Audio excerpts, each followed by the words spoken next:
The great Joe Louis, the heavyweight champion of the mid-1900s, was facing a difficult test with another heavyweight contender and made the comment, he can run, but he can't hide.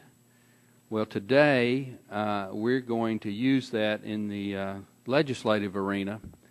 The Environmental Protection Agency and the Obama administration have decided, basically just because they have the ability to decide as the executive branch, that they want to put the American economy in a straitjacket and cost us millions of jobs and hundreds of billions of dollars a year with these greenhouse gas regulations. They couldn't get it through the legislative process. The Markey Waxman bill in the last Congress barely passed the House, and it did not go anywhere in the Senate. So they've tried to do it by a regulatory approach.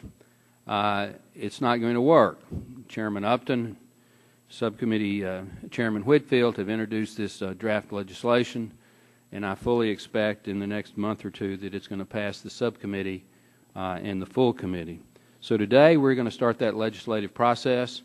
I am going to put into the record some comments from one of the EPA officials who had the authority at the time to take a look at the proposed endangerment finding, and I'm going to read from the executive summary one sentence and then yield back the balance of Mr. Upton's time. It says, in many cases, the most important arguments are based not on multi-million-dollar research efforts, but by simple observation of available data, which has surprisingly received so little scrutiny. In the end, it must be emphasized that the issue is not which side has spent the most money or published the most peer-reviewed papers. The issue is whether the greenhouse gas CO2 hypothesis meets the ultimate scientific test, conformance with real-world data. What these comments show is that this is, in this case, the ultimate test. The hypothesis fails. That's why we've put this legislation forward, and that's why at the appropriate time it is going to pass and go to the House floor. With that, I yield back. We're delighted you're here. If I knew you better, I'd come down and hug you. I can assure you that Chairman Upton and Chairman Whitfield and Chairman Stearns are going to invite you numerous times, you and your deputies, to come before this committee and its various subcommittees for the next 2 years. So welcome, and we do appreciate your attendance. I need to educate the subcommittee briefly before I start asking my questions, because there is an attempt by Chairman Waxman and perhaps by yourself to rewrite history. The Clean Air Act does not specifically mention CO2 as a criteria pollutant. The reference that Mr. Inslee made talks about ozone, not carbon dioxide. The court case in Massachusetts versus EPA was a 5-4 decision in which the majority of the Supreme Court said that since the CO2 did not explicitly prohibit CO2 being regulated under the Clean Air Act, it could be, and the EPA needed to, I don't think it said the EPA needed to, but it said the EPA could make a decision. As you well know, when your administration, Mr. Obama, President Obama came into office, very quickly issued an endangerment finding saying that CO2 should be regulated. Mr. Waxman alluded to a private letter that has miraculously come forward in the last day or so for this hearing, and I would emphasize the term private. I would hope that maybe we could get Carol Browner's private correspondence and some of the other Obama officials' private correspondence.